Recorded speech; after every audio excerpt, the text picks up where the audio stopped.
terkadang yang kita lihat di sosial media itu hanya sepotong yang kelihatannya indah itu, tapi kita ngelihat bagaimana proses terjadinya itu gitu. Tidak ada sukacitaan dalam pernikahan sebetulnya waktu kita membandingkan pernikahan kita dengan pernikahan orang lain. Selingkuh, KDRT-nya itu yang parah ya, yang sampai diinjek-injek gitu ya. Dan puji Tuhan pernikahan mereka dipulihkan setelah 10 tahun pernikahan tidak punya anak, dan akhirnya setelah dipulihkan, puji Tuhan mereka punya anak. Puji Tuhan, Shalom Bapak Ibu dan Saudara semuanya. Senang bisa berjumpa kembali di NDC Podcast. Dan pada hari ini Saudara, kita kedatangan seorang tamu yang spesial luar biasa. Dan beliau adalah marriage pastor di NDC, dan sepanjang podcast ini kita akan membahas mengenai pernikahan. Langsung saja tanpa panjang lebar, halo dan shalom Pastor Ricky Theo. Halo Pastor Jeremy. Dan juga ada, waduh kejauhannya. Siap. Dan juga ada Ibu Bu Yeni, thank you so much atas kehadirannya di podcast NDC. Dan mungkin boleh perkenalan dulu ya, siapa Pastor Ricky dan siapa Ibu Yeni. Oke. Sebelumnya terima kasih untuk dikasih kesempatan sharing tentang pernikahan. Yes. Kenalan sedikit, saya Ricky, ini istri saya Yeni, kita sudah menikah puji Tuhan 25 tahun. Wow, Ya. itu berarti pernikahan Perak. oke. Perak, ya. Boleh cerita sedikit tentang pernikahan peraknya? Boleh dong. Boleh. Jadi kemarin kan kita merayakan ulang tahun pernikahan, 25 tahun. Yeah. Pas merayakan kan banyak juga orang lain yang merayakan tapi bukan pernikahan, ulang tahun. Yeah. Ya, jadi yang merayakan ulang tahun itu mereka selalu dikeluarin kue kan, dan Di selalu restoran di maksudnya restoran, dan selalu heboh kan, Yeah. dikeluarin, pelayan-pelayannya bawa panci, bawa apa kan, happy birthday to you gitu Yeah. kan. Nah saya juga kasih tahu ke yang manajer restorannya, kita juga ulang tahun nih tapi pernikahan gitu. Nah dia bilang, ada nih komplemennya, kuenya nanti kan. Tapi pas giliran kita komplemennya dikeluarin, itu sunyi senyap, nggak ada yang bawa panci nyanyi-nyanyi gitu kan. Iya. Hanya ditaruh gitu di meja gitu. Tapi saya sempat merenung gini loh, orang menambah usia umur biologisnya 1 tahun dirayakan yang luar biasa kan. Harusnya apalagi usia pernikahan loh. Usia pernikahan untuk nambah 1 hari aja itu perlu perjuangan 2 orang. Iya. Jadi waktu 2 orang bisa menambah usia pernikahan itu harusnya dirayakan dengan luar biasa. Iya. Karena Mungkin- butuh iya, perjuangan effort. 2 orang. Iya. Iya. Mungkin orangnya bingung mau nyanyi lagu apa. Iya. Happy Wedding Day itu susah juga kan ya. Gak bisa juga. Pastor Ricky dan Ibu Yeni itu udah menikah 25 tahun. Mungkin 25. Pastor dan Ibu kalau boleh tahu umurnya berapa sih? Waduh, ngomong umur ya. Iya nih. Orang suka bilang gini, kalau bilang umur saya nggak kelihatan, marah saya. Iya. Artinya saya gentayangan dong, nggak kelihatan. Umur saya tahun ini puji Tuhan 54 tahun. Pastor Ricky 54 tahun. Iya. Ini saudara very fit ya. Ini 6 pack, 8 packs, I don't know how many packs. Kalau saya 1 pack saudara. Baru merit setahun aja 1 pack udahan. Belajar nih. Kalau mau tanya umur usia istri saya, katanya wanita tuh nggak suka ditanya 2 hal. Oke. Berat badan dan umur. Oke. Jadi mungkin nggak usah dikasih tahu lah. Oke. Nah, saya kasih tahu nggak apa-apa. Kasih Kita tahu. beda 3 tahun, umur saya 51. Waduh. Satu. Jadi ini pasangan luar biasa, mukanya kelihatan awet muda banget. Terima Nah, kasih. Thank you kehadirannya loh di sini. Soalnya berkat teman nama JJ jadi. Puji Temenan sama Tuhan. anak muda ya. Iya. Iya. Pastor Ricky itu as a marriage pastor mungkin banyak yang penasaran. Kalau mau menikah di NDC itu perlu lewatin apa aja sih? Oh iya. Banyak orang bilang gini, lebih mudah masuk surga daripada mau menikah di NDC Pak katanya. Yose sering ngomong gitu tuh. Iya, Ada yang Pak komplain Yose. soalnya kan. Sepertinya kesannya orang suka bilang kok gereja mempersulit orang mau menikah diberkati di NDC. Tapi sebetulnya mereka harus menyadari bahwa gereja sangat mau mempersiapkan orang-orang sebelum masuk dalam pernikahan. Ya, saya Jadi setuju. ada rangkaian yang harus mereka lewati adalah pertama mereka harus tetap di core. Di core, oke. Mulai di core aja sudah mereka dipantau sebetulnya. Nah, ini yang mau merit di NDC ya. Iya. Jadi harus di join small groupnya NDC dulu yaitu core. Ya, Berapa 3 bulan. 3 tertanam. bulan, oke. Nah, setelah mereka 3 bulan tertanam, baru core leadernya bisa mendaftar mereka ikut RL, relationship level. Oh, itu kelas pertama sebelum menikah Iya, ya? iya. Relationship level. Iya, itu harus didaftar oleh core leader. Oleh bukan untuk core mereka. leadernya. Iya. Jadi nggak boleh daftar sendiri. Nggak Saya boleh. mau nikah daftar Nggak nggak boleh ya. boleh, nggak boleh. Pemimpin small groupnya. Iya, yang Oke. mendaftar. Oke. Setelah ikut RL itu 3 kali pertemuan dengan sesi-sesi yang luar biasa. Iya. Terus ada lagi sistemnya kelas dan kemudian dibagi dalam sistem mentoring dengan mentor. Oke, iya. Nah setelah 3 sesi ada lagi sesi private dengan mentor. Oke. Nah setelah mereka lulus dinyatakan lulus RL dan biasanya standar kita lulus atau enggak itu mereka bubar pun kita berhasil sebetulnya. Oh, maksudnya bubar itu apa? Setelah mereka ikut RL merasa wah kayaknya hubungan ini nggak perlu dilanjutkan lagi gitu karena merasa kurang cocok atau apa. Oke. Mereka nggak lanjut ternyata. Oh, mereka putus gitu maksudnya? Putus, iya. Itu termasuk lulus juga tuh? Oh kita anggap RL berhasil. Oh, oke, ya gitu. benar-benar Iya, sih. Ya, oke. berhasil. Kalaupun mereka lanjut lagi ikut kelas berikutnya premarital, kita juga anggap RL berhasil. Gitu. Premarital ada 2 sesi yang luar biasa juga. Nah setelah lulus premarital, mereka akan private lagi dengan pastor yang akan memberkati pernikahan mereka. Oke. Kalau marriage Gitu. apa marriage apa tuh? Premarital. Oh, premarital itu sama pastornya langsung ya? Ya premarital bentuknya kelas. Kelas. Gitu. Oke, jadi ada 3 steps, yaitu joint core, Jongor, relationship level, and premarital. premarital. Oke. Dan setelah menikah, NDC juga punya infrastruktur yang luar biasa bagus banget dan banyak pernikahan yang diberkati lewat infrastruktur ini yaitu strong marriage. Oke, ini kalau udah married. Ya. Jadi saudara yang bikin ribet, bukan saya ya, bukan Pak Yosi ya.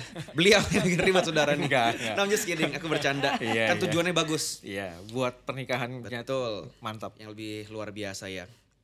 Pastor Ricky, by the way, sebelum kita berbicara tentang pernikahan, udah berapa lama di NDC dan melayani sebagai volunteer? Beliau volunteer saudara, ya? Berapa lama di sini? Kita tertanam di NDC itu tahun 2005. Oh, oke. 2005 pertama ke NDC, kemudian jadi volunteer sampai tahun 2015 itu mulai melayani di marriage. Oke. 2015. Jadi kurang lebih udah 10 tahun saya pelayanan di marriage. Oke. Dan merasa bahwa panggilan pelayanan saya di marriage karena kebahagiaan kita adalah pada saat melihat pernikahan orang diberkati itu sebuah sukacita yang luar biasa. Luar biasa, puji Tuhan. Tanpa panjang lebar, langsung kita akan tanya seputar pernikahan nih. Pastor, Jangan susu saya. ini susah sih. Saya juga mau banyak belajar soalnya saya baru married 1 tahun. Oke. Jadi saya pun juga mau banyak belajar nih sambil diskusi ini kan.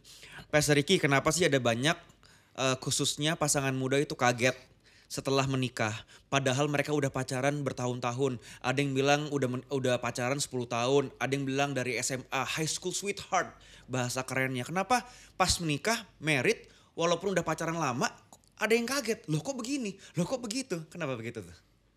Nah kalau saya melihatnya gini, kebanyakan orang menikah, sebelum masuk menikah mereka pacaran, kadang-kadang lama waktu pacaran itu tidak menentukan kualitas hubungan mereka sebetulnya.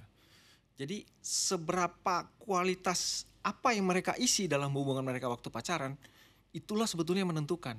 Oke. Jadi makanya saya selalu mengajarkan bahwa kalian kalau pacaran jangan terlalu lama berdua. Nonton, makan berdua. Karena yang harus kita gali dari waktu kita pacaran itu adalah bawalah ke komunitas masing-masing. Jadi kita tahu bagaimana cara dia memperlakukan orang, value-nya apa. Jadi waktu kita bawa ke lingkungan-lingkungan kita, kita jadi tahu oh orang ini sebetulnya gimana, seperti apa gitu loh. Gitu. Dan terkadang mereka masuk dalam pernikahan dengan tidak punya persiapan dalam artian kan firman Tuhan bilang gini, seorang laki-laki mereka belum punya kedewasaan untuk masuk dalam pernikahan. Jadi umur pacaran nggak menentukan gitu. Kalau saya begitu ya. Oh, jadi lamanya itu nggak menentukan, tapi Nggak kualitasnya. Dan Iya. ada satu step yang menurut saya menarik, di mana kita bawa pasangan kita ke circle of friends-nya kita. Iya. Untuk melihat ya, Iya, jadi bagaimana mereka treat the meresponnya. friends, family gitu Iya. ya. Kalau dari Ibu Yeni gimana Bu Yeni? Ya kadang-kadang namanya pacaran ya, itu kan masih masa-masa promosi juga kadang-kadang ya kan. Biasanya dikasih lihat kan yang baik-baiknya aja gitu. Yang jelek-jeleknya dalam tanda kutip masih disimpan Simpan. gitu kan. Jadi pas sudah married ya baru kelihatan gitu. Atau mungkin juga memang bukan sengaja disimpan, bisa juga misalnya berbeda kebiasaan gitu loh. Kebiasaan kamu dan kebiasaan saya beda. Mungkin ada yang udah mandi anduknya ya dilempar aja di mana gitu kan. Iya. Tapi ada yang udah mandi anduknya harus ditaruh lagi di tempatnya gitu kan. Itu yang bikin kaget Iya, sebenarnya. Hal-hal kecil seperti itu sebenarnya Iya. bikin kaget. Dan baru ketahuan itu pas tinggal berdua ya. Iya. Nah itu. Iya. Kan waktu pacaran kan Habis pacaran pulang masing-masing Iya, pulang kan. masing-masing. Gitu, ya. Ya. Setelah tinggal bersama, nah baru terbukalah tabir-tabir yang selama ini tidak terbuka kan. Jadi terkaget-kaget Bener-bener, ya. Iya. Pastor Ricky, apa sih bedanya realita pernikahan dari yang sering kita lihat di media sosial dengan kenyataan? Kadang gini, orang suka melihat sesuatu tuh kayaknya di sosial media itu kan romantis, hebat, dahsyat gitu kan. Tapi sebetulnya yang terlihat di sosial media itu kan hanya cuplikan. Kalau film itu ibarat trailernya kan. Tapi orang gak lihat behind the scene ya kan. Ya. Betul gak? BTS ya? Ya BTS-nya. Udah nonton Sore belum? Aku Ya. Jangan belum promosi. belum. Oh belum ya? Ya. Tapi bagus sih, kata orang banyak Iya. bagus ya. Tahu nggak kenapa senja itu menyenangkan? Aku pernah lewat di TikTok nih kayaknya nih. Karena pahitnya kena sinar. Aduh nggak tahu deh, aku lupa. Gimana? Enggak, coba? tapi saya mau kasih tau gini. Iya. Ada scene yang gini, mereka di tempat es kan. Scene mereka di tempat kutub gitu ya. Itu hanya beberapa detik loh film scene itu. Tapi behind the scene-nya, mereka waktu mau ke tempat es itu prosesnya bukan main panjang loh. Mereka harus ganti 4 kali pesawat, 3 kali negara, dan perjalanannya 2 hari. Jadi terkadang yang kita lihat di sosial media itu hanya sepotong yang kelihatannya indah itu. Tapi kita ngelihat bagaimana proses terjadinya itu gitu loh. Dan kadang-kadang orang kecewa gini bahwa mau seperti yang terlihat di sosial media, tapi untuk mencapai itu realitanya itu nggak mudah, butuh proses. Untuk orang atau pasangan suami ataupun istri yang sering compare tuh bahasa Jepangnya apa? Membandingkan. Membandingkan dengan pernikahan orang lain di sosial media. Ada nggak sih tips atau triks supaya mereka juga sadar kalau nggak seindah itu loh. Jangan selalu compare, dan malah ketika compare ya pernikahan mereka jadi nggak enak gitu loh. Jadi moodnya nggak enak, suasana nggak enak. Ya. Gimana kalau menurut pastor dan ibu? Ya mungkin karena berekspektasi ya. Jadinya kayaknya kok pernikahan dia happy terus ya, indah terus ya. Tapi kan nggak lihat tadi behind the scene. Iya. Gitu loh. Tapi kita juga nggak bisa menjustifikasi bahwa apa yang terlihat di media sosial itu hanya kepura-puraan, nggak juga. Saya melihat banyak juga memang pernikahan yang Bagus. bahagia Iya. dan di sosial medianya juga oke, itu juga ada gitu. Iya. Tapi maksudnya kalau dibilang realita, ya memang realita kenyataannya keluarga itu di dalam suatu keluarga pasti ada konflik, perdebatan, pertengkaran, apapun itu gitu loh. Dan itulah seni di dalam suatu keluarga. Iya. Dan pasti nanti suatu saat akan kehilangan masa-masa itu pada saat anak-anak udah keluar atau apapun itu. Tapi itulah realita sebuah keluarga. Kalau enggak kan namanya bukan keluarga tapi in the cost ya. Betul. Jadi masuk kamar masing-masing. Iya. Dan tidak ada apa tuh namanya? Bondingnya atau apa Iya. gitu. Jadi itu namanya cost bukan keluarga gitu. Dan bahaya membandingkan pasangan kita dengan pernikahan lain gitu di sosial media adalah biasanya akan muncul ketidakpuasan gitu. Betul. Maksudnya Ya, kita akan merasa ekspektasinya kan. ya ekspektasinya kok pasangan saya atau suami saya, kok istri saya nggak seperti pernikahan yang di sosial media itu loh. Jadi kita dan itu akan menimbulkan apa ya? Ketidak ada sukacitaan dalam pernikahan sebetulnya. Waktu kita membandingkan pernikahan kita dengan pernikahan orang lain. Percayalah, setiap pernikahan punya prosesnya masing-masing. Gak bisa untuk dikomparasi. Ya. Tapi caranya gimana untuk bikin orang itu sadar? Banyak kan pasangan muda sih sebenarnya. Ya. Pasangan muda kan biasa kan menggebu-gebu gitu kan. Lihat deh ini suaminya bikin gini. Lihat deh istrinya begitu. Cara untuk bikin mereka sadar jangan compare. Dan ketika kamu compare kan keluarga kamu kan juga jadi semakin nggak gak enak sehat kan. sebetulnya. Cara Semakin bikin nggak mereka sehat. sadar tuh gimana dan step apa yang perlu diambil? Cara membuat mereka sadar ya, Iya, harusnya. atau suami atau istri sadar gitu. Saya nih misalkan nih, contoh aja nih. Ya. Misalkan contohnya aja, saya komplain sama istri saya. Lihat nih Pastor Ricky, lu kok gak gitu sih? Nih. Nah, saya kan salah nih sebenarnya nih. Nah, apa yang Pastor Ricky bisa kasih tips buat saya untuk supaya saya nggak begitu comparing Ya. gitu? Kalau saya tipsnya gini, belajarlah melihat atau mencari kelebihan dari pasangan kita. Pada saat kita hanya melihat kekurangan pasangan kita, biasanya kita akan terus menuntut kan. Membandingkan kamu tuh harusnya jadi seperti itu tuh, Iya. istrinya si ini tuh dia gini orangnya. Iya. Tapi harusnya kita cari nilai positifnya dari pasangan kita. Dan percaya lagi nih, waktu kita menemukan nilai positif dari pasangan kita harus kasih tahu gini, kamu tuh nilai positif saya ini loh. Itu harusnya kamu bangga juga dengan nilai saya gitu loh. Kalau saya tambahkan Ya, ya, boleh. harusnya yang udah ikut RL, harusnya nggak akan merasa seperti itu setelah masuk dalam pernikahan. Iya, karena Yang- di RL mereka dibukain mata mereka benar-benar jadi, gitu loh. Kalau dibilang maksudnya kok kamu nggak seperti dia, itu nggak akan mungkin keluar lagi dari diri kita karena kita sudah memilih dia untuk menjadi pasangan kita. Jadi harusnya nggak boleh lagi keluar dari perkataan kita. Kok kamu nggak seperti dia sih? Boleh mungkin dikomunikasikan dalam saat pilot talk misalnya gitu Iya, kan. Aku lihat dia kayak gini-gini loh. Kamu coba dong sekali-sekali atau gimana gitu. Jadi momen cari yang tepat gitu. Jadi jangan langsung dibandingin Iya, betul. konfrontasi gitu. Pernah nggak Pastor atau Ibu Yeni melayani pasangan suami istri yang hubungannya tuh diambang kehancuran karena membandingkan di sosial media? Wow, bukan cuma pernah ya, banyak. Oh, banyak ya? Banyak, Kasusnya banyak ya? Yang pernikahannya tuh mau diambang kehancuran karena Yes, yes. sosial media? Yes, Membandingkan keluarga lain? yes. Oh, really? Yes. Coba satunya dong, penasaran. Satu aja ya. Satu aja. Kalau kebanyakan ini bahaya ya. Kamu ya. Kamu lebih pintar cerita. Siapapun lah, berdua ngomong bareng dia boleh. Iya, nanti Kalau ada yang tambahkan. kurang kamu tambahin ya. Iya. Tapi itu kita percaya memang itu juga rencana Tuhan. Jadi pertama istrinya yang minta untuk ngobrol sama kita, karena dia sudah udah putuskan untuk divorce. Suaminya sudah putuskan untuk divorce. Suaminya yang putuskan ya? Yes, Oke. sudah putuskan untuk divorce. Tapi istrinya bilang dia cuma pengen sekali aja mau ketemu sama Ricky dan Cieni, dia bilangnya gitu. Saya bilang kan kamu punya core leader, silakan ke core leader kamu. Tapi dia maunya sama kita. Oke, saya bilang cobalah kita ketemu. Tapi dia ngajak suaminya berkali-kali, suaminya tidak mau. Karena udah fix, tinggal tanda tangan aja surat perceraiannya. Ya, udah gitu. KDRT, selingkuh. Karena itu selingkuh, KDRT. KDRT-nya itu yang parah ya, yang sampai diinjak-injak gitu ya, diinjak. bukan yang Oh ya? sampai bukan yang Wow. cuman tampar misalnya gitu ya. Itu yang sudah sampai diinjak. Selingkuhnya juga terang-terangan. Ini karena sosial media nih Iya, membandingkan iya, ya? iya, iya, Oh ya? membandingkan dilihat di sosial Sampai media. begini? Iya, karena Wow. mungkin dilihat karena kita nggak bisa buka terlalu banyak juga. Iya, iya. Jadi maksudnya karena mungkin dia melihat wanita yang lain lebih cantik gitu loh ya. Dan perselingkuhannya itu bukan sekali ya, dan bukan dengan satu orang gitu loh. Dengan tapi yang saya salut dengan istrinya, dia mau memperbaiki, dia mau mengampuni, dia mau menerima gitu loh. Wow.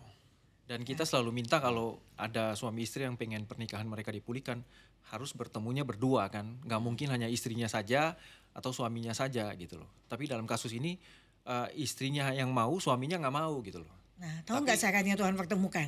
Ya. Coba tuh. Jadi suaminya udah nggak mau sama sekali untuk bertemu sekali. gitu. Sama sekali nggak mau. Tutup Pokoknya pintu, udah close. ngapain lagi gitu. Tapi ya sekali waktu saya lagi jalan di CP, lihat suami jalan dari jauh gitu, nggak sengaja gitu. Oke. Saya bilang, kok bisa Pas seumur gitu ya. hidup belum pernah jalan ketemu di CP, ketemu manusia ini gitu loh. Oke. Nah, memang jarang ketemu banget. Jarang ketemu. Terus dipertemukan kayak gitu kan. Dari jauh dia sepertinya mau menghindar Iya, gitu, iya, mau iya. ngeles gitu kan. Tapi ya udah saya sengaja tatap matanya Iya, iya, gitu iya. untuk ketemu muka. Dan ya udah ketemu, saya bilang, gimana kabar gitu loh, tanya kabarnya. Terus bilang kapan kita ketemu ngopi gitu loh. Ya jadi dari pertemuan itu mungkin dia berpikir, kok yang tidak pernah ketemu kok bisa ketemu, mungkin tanda dari Tuhan atau apa. Akhirnya mereka sepakat untuk bertemu dengan kita gitu. Ya. Dan mereka sharing tentang pernikahan mereka.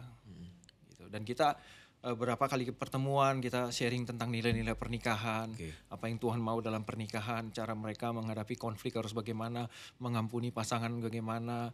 Dan puji Tuhan pernikahan mereka dipulihkan setelah 10 tahun pernikahan tidak punya anak, dan akhirnya setelah dipulihkan dapat puji Tuhan mereka punya anak. Wow. Tuhan percayakan. Tuhan percayakan seorang anak untuk mereka. Awalnya itu karena membandingkan Yes. di sosial media ya. Yes. Sampai diambang kehancuran seperti ini. Artinya hati-hati banget kita ya. Jangan membandingkan. Iya, iya. Jadi Kalau kamu merasa pernikahanmu tuh nggak seindah highlight Instagram dari temenmu atau orang-orang circle nongkrong kamu nggak sendirian kok.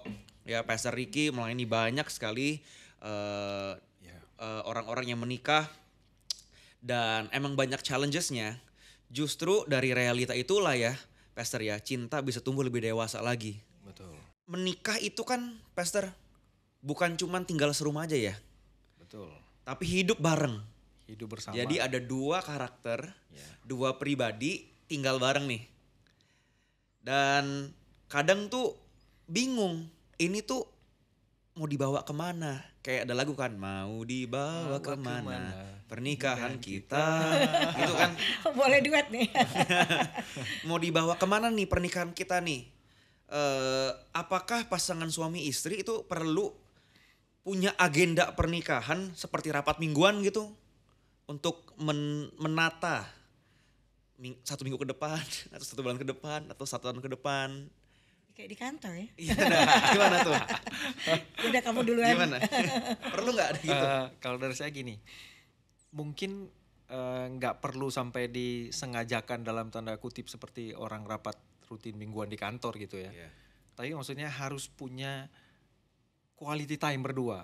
Dalam artian punya quality time yang membicarakan hal-hal yang mungkin kadang-kadang nggak harus bicara secara sistematik gitu loh. Yeah. Maksudnya kita bicara ini, bicara ini.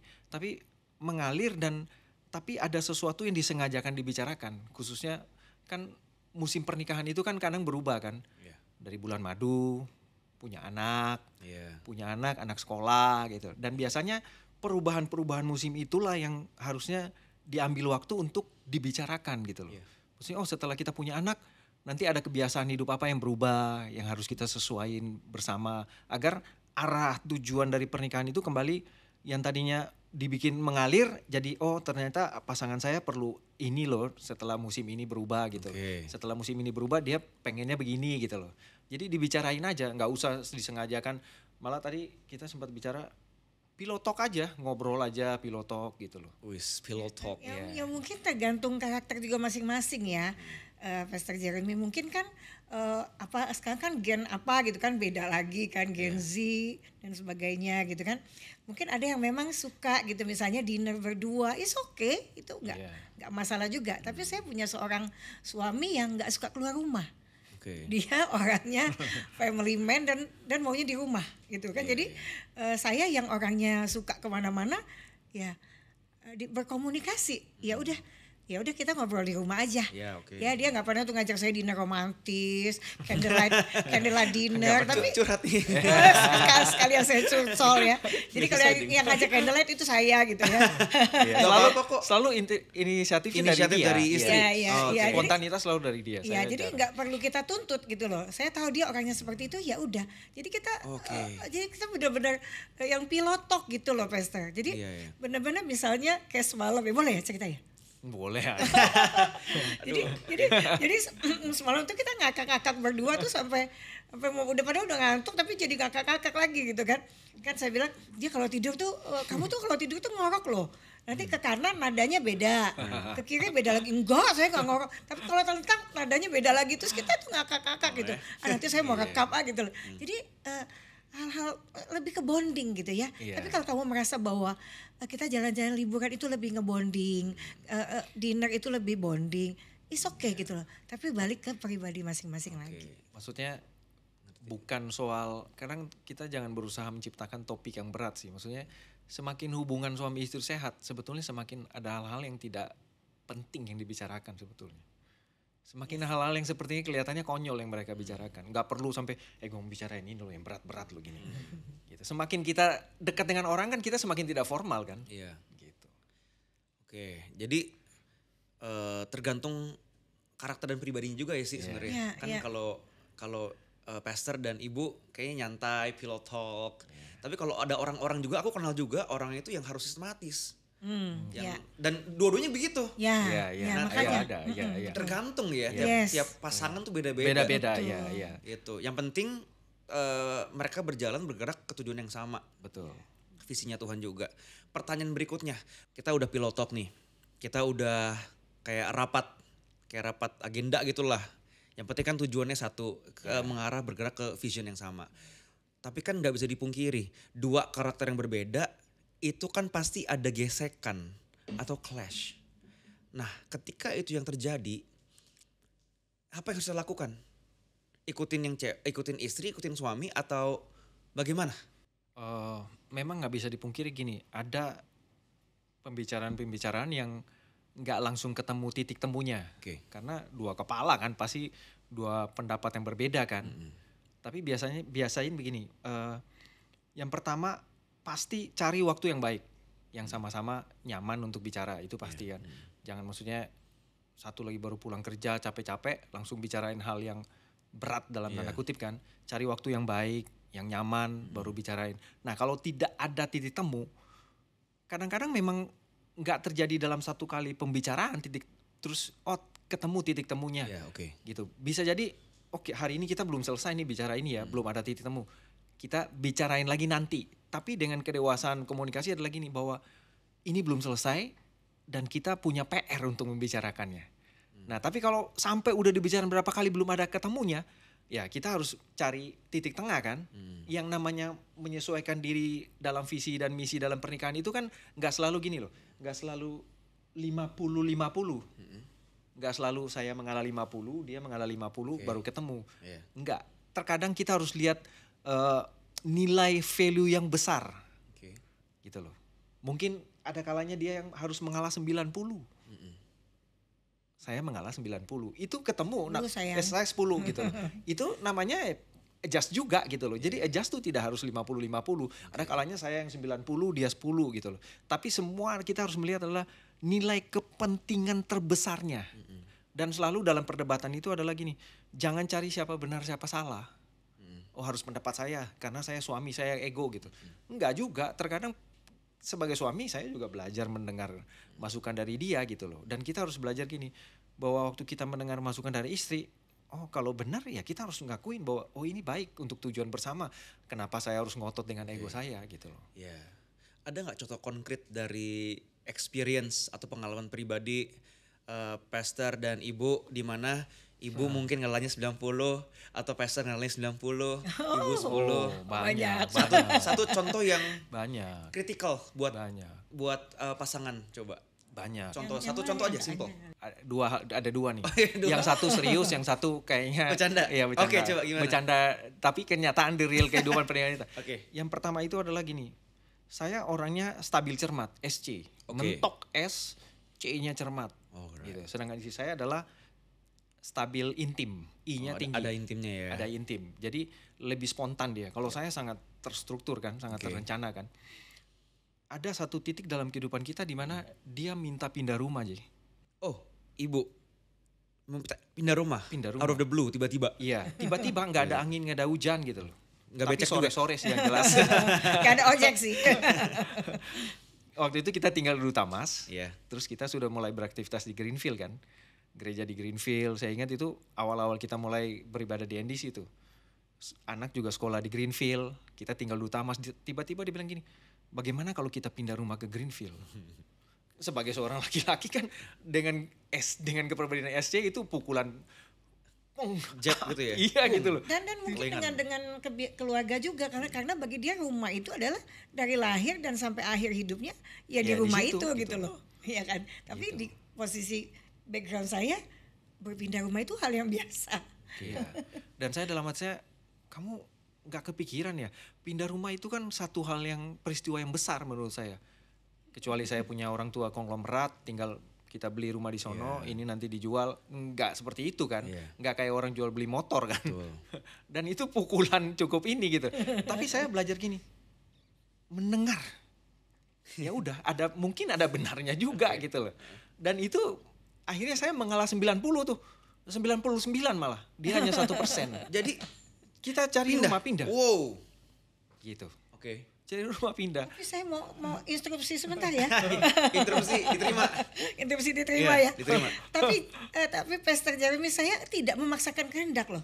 Waktu saya ngomong itu saya tidak memaksakan kehendak. Ngotot gitu ya? Enggak. Ikutin saya gitu enggak. Saya cuma bilang dan dia tidak mau. Oh iya. Nah, jadi saya berdoa Wah. Dia bilang kalau memang Tuhan ini Ya. pasti Tuhan akan Tapi ini. saya nggak ngomong sama dia loh, saya berdoa untuk hal itu. Saya berdoa, Tuhan kalau memang Tuhan izinkan, pasti semuanya dilancarin. Biasa kita suka doa gitu kan. Iya. Dan saya doa seperti itu gitu loh.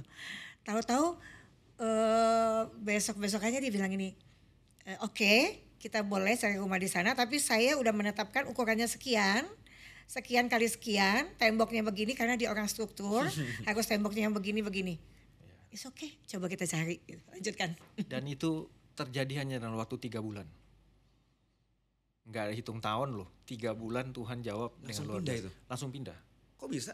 Rumah jadi? terjual. Jadi rumah terjual, rumah yang lama dijual, dipakai untuk bayar rumah yang baru. Rumah yang baru Udah itu kayak mujizat aja buat kita itu. Biasanya kan orang jual rumah itu kan nggak semudah mimpi kan. Iya. Biasa tahunan, 5 Iya, tahun. betul. Ini dalam waktu 3 bulan saya jual rumah lama dan beli rumah baru. Wow. Gitu. Oh, Dan beda pasti. iya, sangat cepat sekali. dan rumahnya tepat yang dia minta. Ya, Dia 7 bilang oke, kalau memang benar Tuhan, artinya saya maunya segini kali segini dan temboknya misah. Dan kita udah cari itu, pesta kita keliling nyari di Greenfield, tidak ada. Tidak ada satupun, hanya ada satu komplek yang kita tinggal sekarang. ya, Wah, jadi pastor itu ngalah banget yang ini nih. ya, ngalah. Jadi, wah itu kayaknya susah sih. Ya, dan sekarang setelah kita tinggal di rumah ini kurang lebih udah belasan tahun ya. 14-15 tahun. 14-5 tahun, dia sudah mulai bilang gini, kita kayaknya pindah ke apartemen yuk. Bener. Oke. Saya bilang, kayaknya belum deh, nanti. Jadi yang ini yang ngalah. Saya Belum, kalah, belum, saya belum. kalah, saya sudah kalah, Oke. saya kalah. Saya belum berdoa lagi juga. Tapi ini bagus sih. Jadi ada yang per case, ada yang ngalahnya 90%, ada yang Iya. ngalahnya 10%. Tergantung case by case ya. Ya, itu yang namanya adjust kan. Tapi harus ada yang ngalah berarti ya. Harus Nggak ada yang boleh, ngalah. nggak ada yang, harus ada satu yang Ya, ngalah. Ya. harus ada yang mengalah untuk melihat gambaran besarnya. Ya, sebenarnya udah beberapa tahun sih saya minta pindah ke apartemen. Cuma karena dia belum mau, ya udahlah. Oke. Saya keep dulu deh. Tapi kayaknya saya yang banyak ngalah sih. Jangan nangis dong. Terus tisu. yang lucunya yang tadi bilang yang konyolnya ada kan? Yang konyolnya ada lagi. Nggak ada hujan, nggak ada angin juga nih. Ya, tiba-tiba bangun tidur melek mata gini ya. Kita ke Anyar yuk. Hari itu juga. Hari itu juga, Hari pagi itu juga. itu juga. Karena kalau saya orang SC mau ke Anyar minggu depan, hari ini kita mulai Udah planning ngomongin. dong. Udah Iya. ngomongin dong, siapin apa? Akhirnya Ya udah, yuk pergi. Ke Ya Anyar. udah saya temenin, pergi. Gak bawa baju ganti, gak bawa sunblock, pokoknya caw dah.